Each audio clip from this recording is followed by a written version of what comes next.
What's in a day? For over 600 people worldwide, every single day, it's death by drowning. This need not be our future. The United Nations has agreed a historic resolution. July 25th is World Drowning Prevention Day.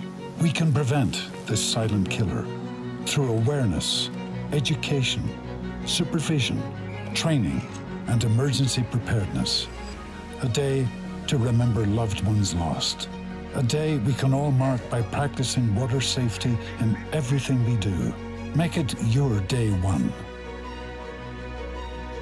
Together, let's bring our drownings down for good.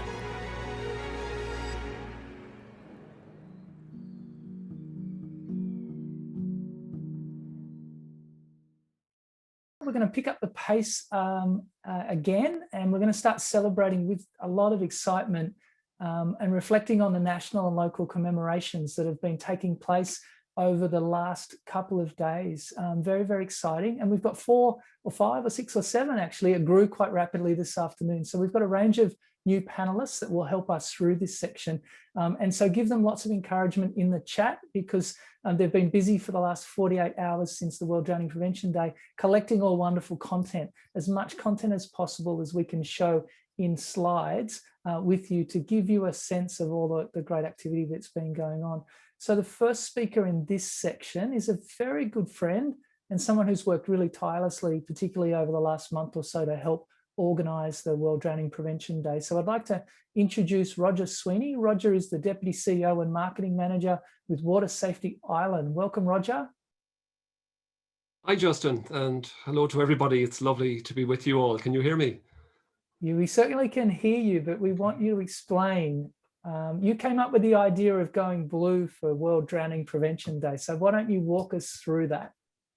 The initiative, Justin, actually originated through 2 channels. Firstly, in conversation with our friends at the RNLI, who came up with the idea of reaching out to their own contacts to light up in blue. And so we worked together to bring on board the heritage sites, the government buildings and the landmarks in the UK and in Ireland. And secondly, literally in the days leading up to World Drowning Prevention Day, I just thought it would be a nice way to engage not just the landmarks in Ireland, but people as well, to ask the lifeguards to face paint a blue line on their cheeks, or as one child called it, a cheeky blue smile, and something that would visually engage people online and at our lifeguarded waterways. And then it was just a matter of asking the public to do the same. And in Ireland, you often hear parents saying to a child, "I'm blue in the face," telling you to be careful. Now they were literally going blue, but with good reason and having fun doing so.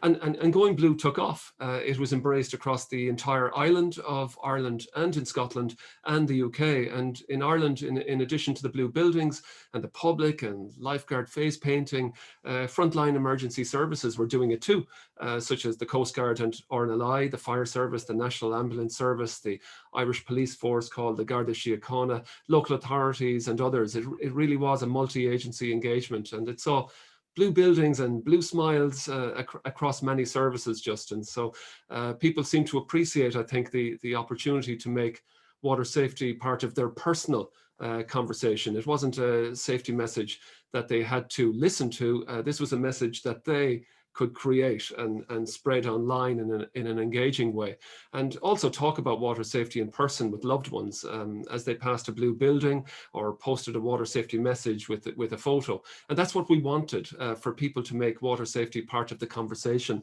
they are having with loved ones, and sharing messages that can prevent drowning. And on the subject of drowning, sadly, the day itself actually coincided with a spate of summer drownings across the island of Ireland and in the UK. So as the day unfolded, we saw all agencies as busy with broadcast media as they were on social media. And what really came across was the commonality of our messaging, the shared ownership of our safety messages was really obvious. And in terms of that shared messaging, certainly in the UK, there has been an emerging commonality across the agencies to respect the water, for example. And in Ireland, we also have common messaging such as "Together, let's bring drownings down," or "Know what you're getting into," or "Better safe than sorry," that we add to water safety messaging throughout the year to target specific at-risk groups. And also in Ireland, as the day loomed very quickly, I might might add, we built videos and shareable water safety content onto a dedicated website and onto social media channels, which included the support of a number of government ministers, or Taoiseach, or Prime Minister, and indeed the President of Ireland, which gave our day-to-day messaging and our strategic priorities accessibility, if you like, with other stakeholders well after the day itself. And in the UK, the National Water Safety Forum and Water Safety Scotland did a great job ensuring that their website had a dedicated page for the day, drawing on WHO material to make common assets available to all members.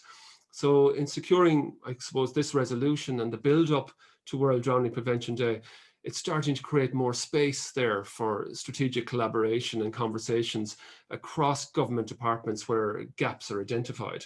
And as important as it is to have cross-departmental and joint agency collaborations, there are families with personal stories that have as important a story to tell. And there's power for change in those personal stories, especially when they're delivered by the family to decision makers at the highest level. And this occurred during World Drowning Prevention Day. I think immediately of Becky Ramsey in the UK, who lost her 13-year-old boy and is championing doing it for Dylan. And in Ireland of Amanda Cambridge, who lost her 3-year-old boy Avery and has been an ambassador for Water Safety Ireland's new preschool resources called Hold Hands, launched by 2 government ministers only last month. And of course, remembering loved ones is the intention of World Drowning Prevention Day, one of them. And it can be a day that gives strength and courage to families like Becky and Amanda, wishing to share their stories and talk about what can be done to avoid similar tragedies. And it's their stories and their commitment that are having influence. For example, in the UK, through the power of petitions and advocating parliamentarians and other sectors, really turning tragedy into positive action. We certainly saw it with Amanda in Ireland through the Hold Hands campaign. People can see our preschool resources on www.holdhands.ie. But just to finish, Justin, last year we had the lowest number of drownings for 85 years in Ireland, and we're now 3 years into our government's 10-year National Drowning Prevention Strategy, which has 5 pillars, but one of those prioritises partnerships, and we're all talking about that importance at the moment. But I think personally, just to finish in terms of partnering and raising awareness about water safety, I'd like to think that the Going Blue initiative that you're looking at here will be to Water Drowning Prevention Day what Going Green is to St. Patrick's Day in due course. So quite exciting to wonder what initiatives will come forth through all of us here on this webinar at the moment. And we have 50 weeks to think about it.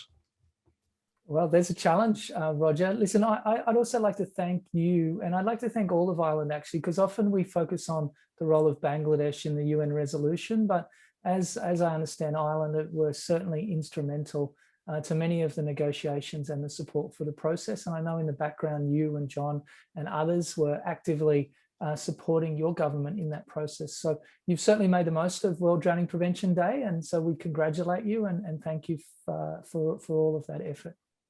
Thank you for that, Justin. Thank you. Thanks, Roger. Let's go to our next speaker. And our next speaker is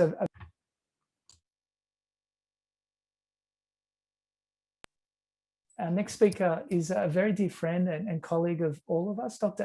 Catarina. Catarina is at the University of Porto. She's also the co-founder of the International Drowning Research Alliance, and she's a member of the ILS Drowning Prevention Commission. So welcome, Catarina. Hi, everyone. Dr. Catarina. We woke you up this morning in a fright about your slides, and so I do apologize. And we're really interested. I've asked you to have a look at Portugal and Europe, and then look a little bit closely at Africa as well. Can you take us through some of the ways that colleagues and friends in those areas have been celebrating World Drowning Prevention Day? Yeah, it's my pleasure. Thanks, Justin and Tim, for assisting in pulling up this presentation with an overview of the several key activities that took place in Europe and Africa. And despite the current restrictions in place across the regions due to COVID-19 pandemic and the recent devastating flooding that happened in Europe, the regions woke up on Sunday highly motivated and excited to celebrate the World Drowning Prevention Day. The digital presence was the preferred way to convey messages, with activities such as webinars, social media posts, and press releases being spread all across locals, nations, and the regions. But many countries have also organized in-person activities, mainly at beaches and marinas. In Europe, the International Life-Saving Federation produced and released several documents, including a list of European designated bathing areas, with reference to how many of them are supervised by lifeguards, a press release, a video message from the president, and a letter sent to about 15 media officers of the European Union key bodies.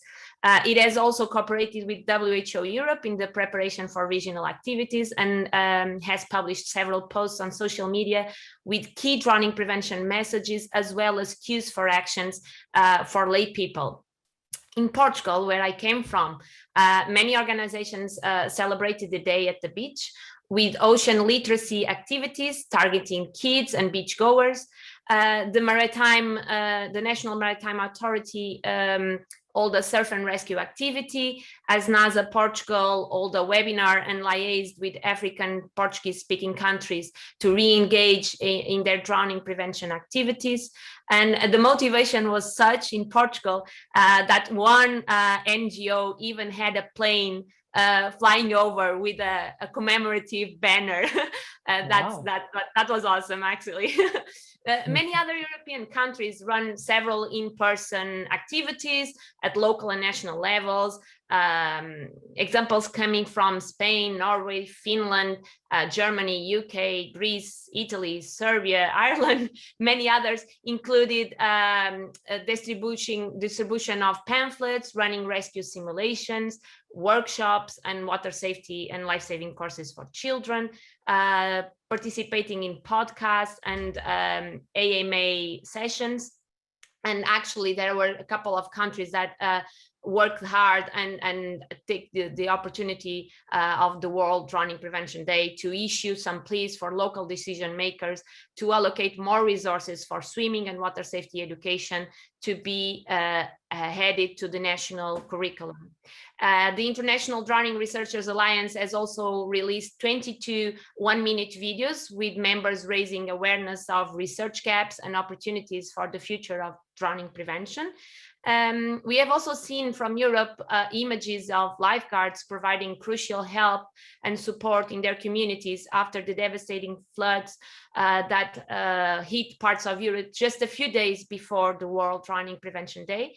And this event, of course, added some sadness to the celebrations, but also they're highlighted how there's still a lot of work to do, even in high-income countries, regarding coordination and planning in the context of disaster risk reduction and climate change, where these events will become more common, and in understanding how drowning prevention will fit in those agendas.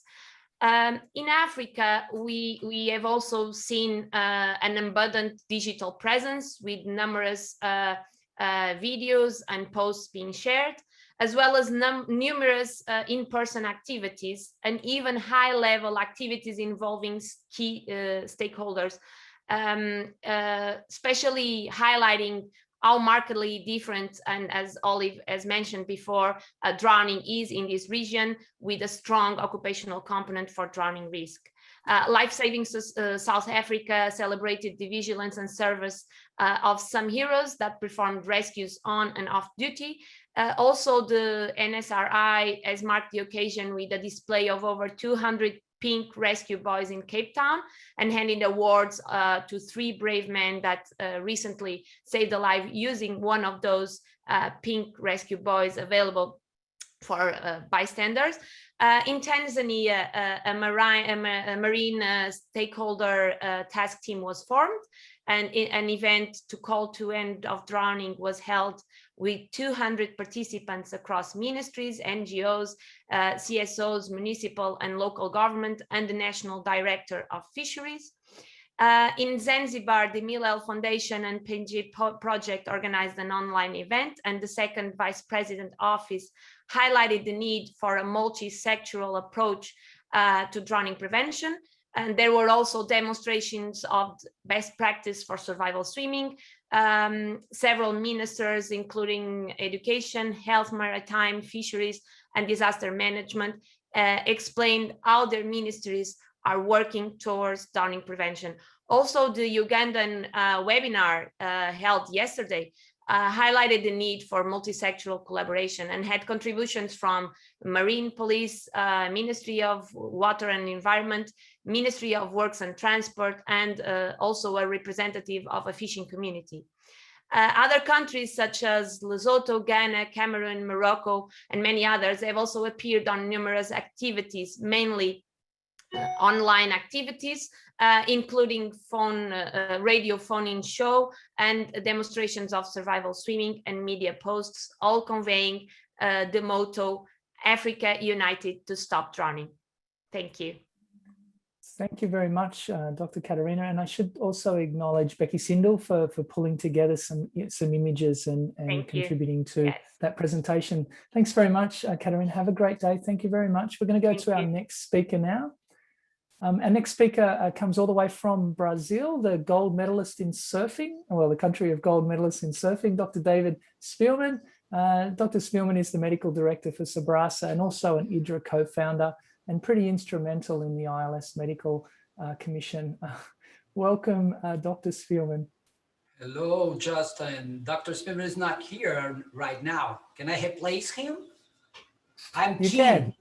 Yeah, I'm keen. I talk with the children about drowning prevention in pools, beaches, rivers, and so ever.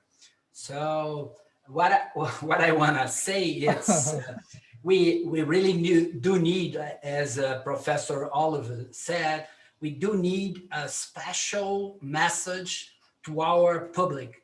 So we do need to know our public before. And the World Drowning Prevention Day is not about the day, but about a lot of preparation before the day. The day is coming to actions. And then we have to do afterwards a reevaluation of what we did, what we have hoping for the future. And the main message is to reduce drowning. But to do that, we need, as a strategic plan, to gather all the Latin Americans. So South America, Central America, and Mexico, and get all together to, we speak Portuguese and Spanish, it's easier to spread the message. So what we did exactly, it was to prepare those tools for to use on the 25 day, on the World Drowning Prevention Day. So we started May, working with meetings, and then we start to raise awareness of the problem, doing some posts every day with regional data, with raising the problem of drowning. And then when we stop at June 25, they are able to look at the website and see what exactly message is customized to their problem on regional issue. And we also ran a competition of the best video, 1 minute video, the best phrase for World Drowning Prevention Day, and the best mascot. And this runs very well at the web, at the Facebook. They put it in, we give them a prize, and we come up with very good videos, very good phrases, and more for mascot for ourselves. We do believe that using mascots is the way you get through the message to our main public, which is children. And the message need to be simple. Drowning is a complex disease, and we do not have a simple solution. So we need to understand the public to give exactly the right message so we can impact them for a lifelong. And then for wrapping up, we did a webinar, which is on the screen, which involved 27 states in Brazil. Brazil has 200 million people. We are able to involve the 27 states and more 4 Latin countries, which is Argentina, Spain, Portugal, and Uruguay. So what we achieved was a very good feedback from all of people, from all of our 200,000 followers at the social media. And then to wrap up all of this message, we're gonna meet all together again in a few days to understand our gaps, our errors, and how can we improve this for the future.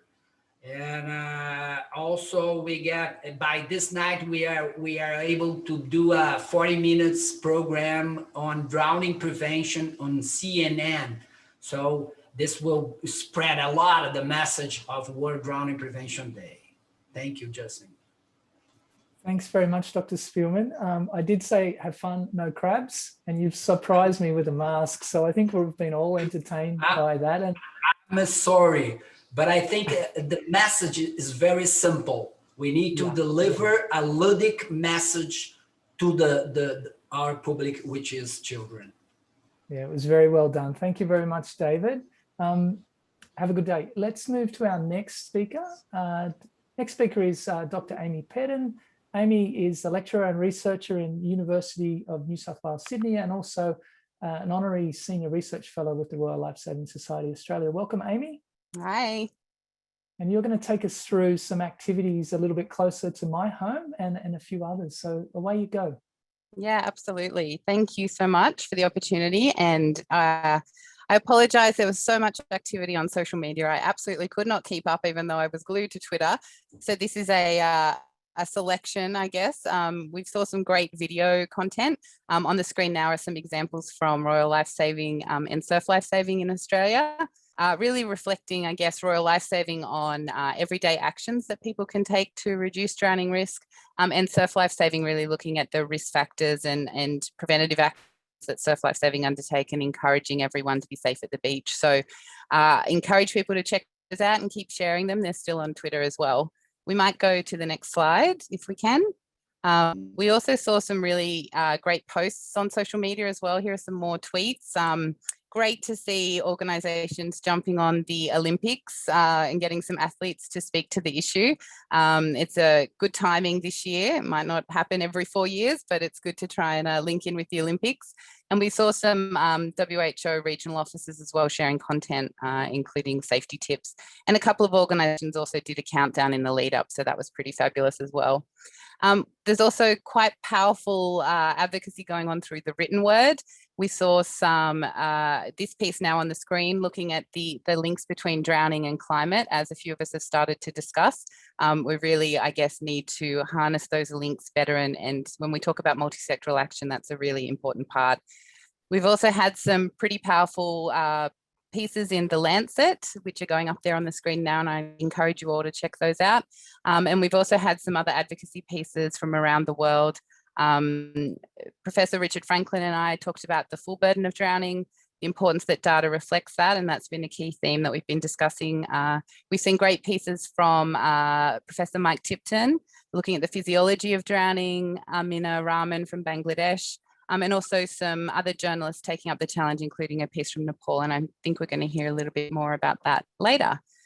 We've also seen some really great video assets, and now we're going to turn to focus to the Middle East. This is from the Kuwait Fire Service, and I noticed that Dawn Whitaker is on the call. She's put a message in the chat about working towards gaining traction and better collaboration with fire services around the world before 2022. So I'd encourage you to scroll up in the chat and find her email, and we can all work better to engage that sector more in drowning prevention in the future. We've also seen some really great, next slide please. We've also seen some really cool presentations on social media assets, I guess, about rescue techniques as well from the Middle East. So some tweets there, and also some demonstrations. We've seen there's rescue tubes and throw lines as well, which are coming up now. And these examples are from Iran. So yeah, definitely not an exhaustive list. There's a lot going on. There's been some webinars as well. David mentioned one. We ran one as well. There's a great one coming up with the George Institute tomorrow night, Australian time. So slightly less than 24 hours from now, with Medhavi Gupta, looking at their work in India. So I'd encourage people to have a look and register for that as well. But thanks for the opportunity, Justin. Fantastic, Amy. Thanks very much. Really comprehensive review of work in the region, and congratulations to you and Professor Richard Franklin. We can say Professor now on your piece in injury prevention. That was really interesting to read as well. We're going to go now. We seconded some people very, very late in the planning process, and so we just thought it would be good to actually have some vignettes from some very significant countries in our journey. And so I'd like to introduce Baghbati Sedain from Nepal. She's a lecturer in Nepal in population studies and a fairly active researcher. And I'd like to invite her to the panel now, if we could. Welcome, Baghbati. Hi, Justin. Thank you. Thank you, Justin. Thank you for joining us. Tell us a little bit about how you commemorated World Drowning Prevention Day. First of all, a big thank you to organizer for giving me opportunity to share about the drowning prevention activities in Nepal, and share about my drowning article, which was published in National Daily named Kantipur. It was published in 25th July. As other countries, drowning is a serious public health problem in Nepal. A recent regional status report showed that around 1,600 people died from drowning each year, which is relatively high for such a small population. I can say that drowning prevention activities it's sad to say that almost not existent in Nepal. UN regulations and drowning prevention activities very relevant for us to bring the issue of drowning to the government and related agency and the communities. The share of evidence speak loudly. So in this article, it is written in Nepali. I have tried to provide possible evidences of drowning in Nepal, and also highlighted where we are lacking for drowning prevention, and how the world is combating for drowning prevention, and what we can do to prevent drowning in Nepal. Further, in my article, I expressed that we are not doing some drowning prevention activities. So I expressed in my article that we can start drowning prevention through generating evidence through the different research activities.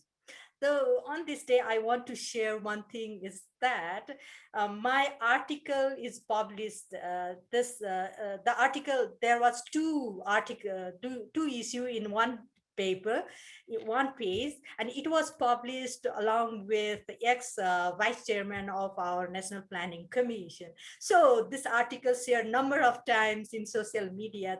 I'm so happy that the drowning issue also reached to the large population. Thank you, Justin.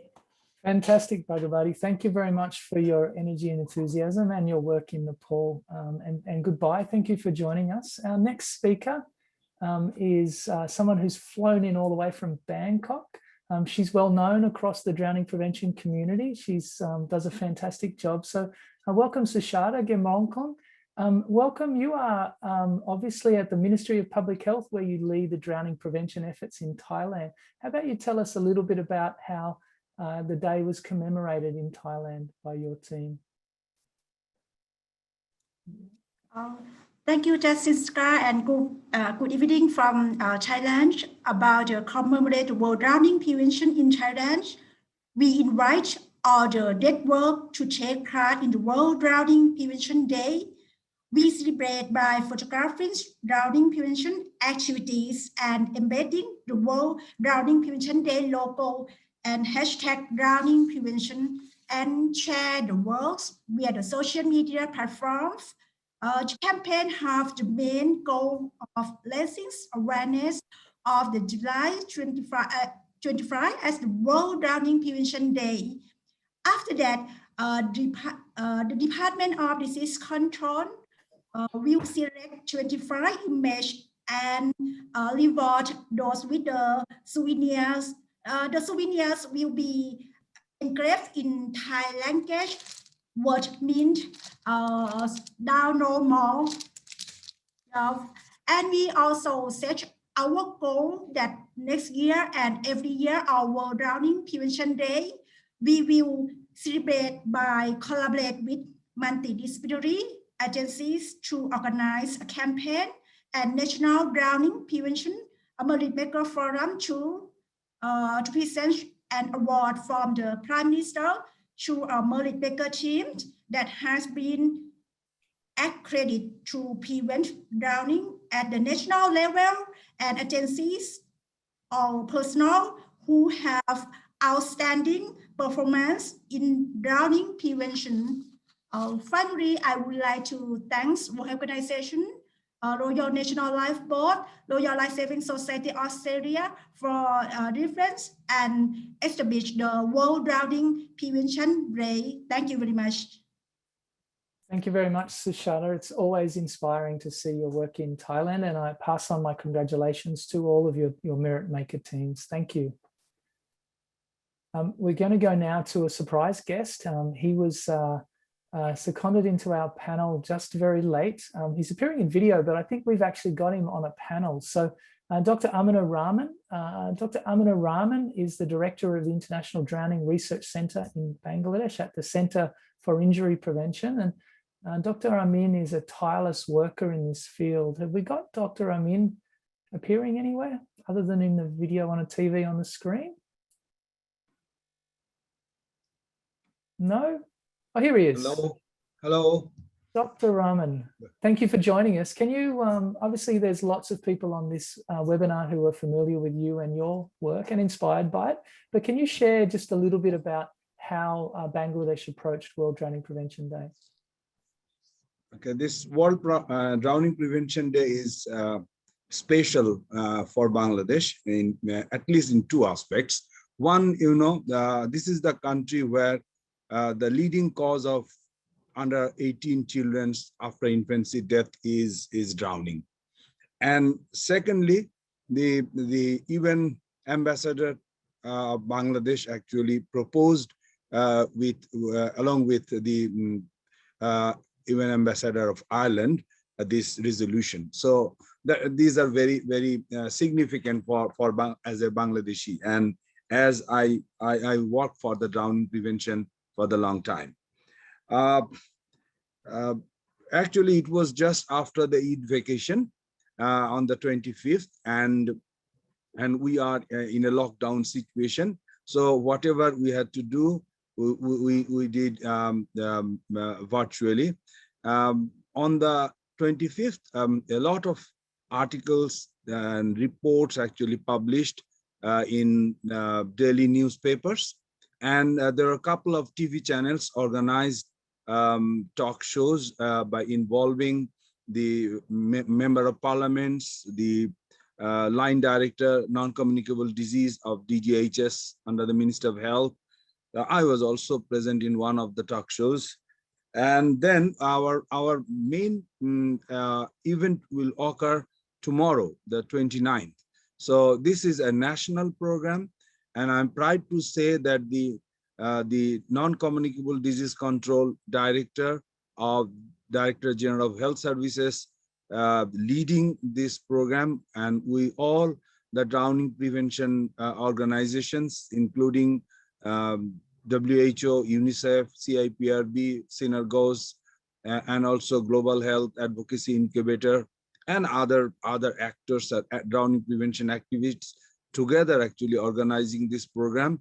And our two ministers, Minister of Health and Family Welfare, and the State Minister of Women and Children Affairs are going to be the chief guest and the special guest respectively. And we are expecting about 800 to 1,000 to join in the virtual meeting through Zoom platform. And all the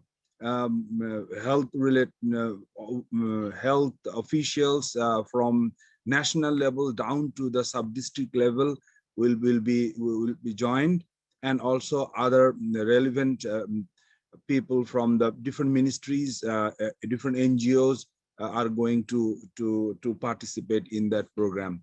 And actually, we are looking forward to tomorrow's program. Thank you, Justin. Fantastic. 1,000 people in a program on drowning prevention in Bangladesh sounds like a great achievement and a great acknowledgement of the day. Listen, I mean, pass on our thanks to you, to all of your team, including all of those wonderful people out working in the field today on drowning prevention. So thank you very much. Thank you. Thank you. That brings us to the conclusion of the webinar. We're pretty much almost on time. There's a few people that I would like to acknowledge. I would certainly like to acknowledge the planning committee that helped with the webinar. That planning committee included Dr. David Meddings, it included Gemma May, Kate Earley, Roger Sweeney, who provide some guidance. And so I'd like to thank them for their contributions to the program and the program design for this webinar. I'd also like to thank the people who have been working really hard behind the scenes to help this make this happen technically. Monique Sharp, the event manager of Royal Lifesaving, Chris Groneman, the IT manager, Alex McGregor, the digital manager, and also William Kuhn, who's been seconded today to help us with this webinar technically, and he's certainly worked tirelessly today, helping build the wonderful PowerPoint presentation that got us through particularly that last section. So I'd like to particularly acknowledge all 4 of those people for helping us through. And I'd like to thank you. There were about 450 people registered. I think at our peak, we might have had 250 people participating. I do hope that you've enjoyed this acknowledgement of the World Drowning Prevention Day and also the UN resolution. I know some of you are probably a little bit disappointed that you weren't also invited to speak. There were some ambitious ideas very early on to do a 24-hour webinar on World Drowning Prevention Day. And I kind of think we could fill 24 hours of wonderful drowning prevention content. So I appreciate all of the wonderful feedback in the chat. I'd like to thank you all. And I'd like to throw out some of those challenges that Roger made in terms of we've got about 51 weeks to plan World Drowning Prevention Day, July 25, 2022. And I'd certainly encourage you to make the most of it locally, make the most of it nationally, and collaborate globally. And together we can make this really significant. So I wish you all the best and thank you very much.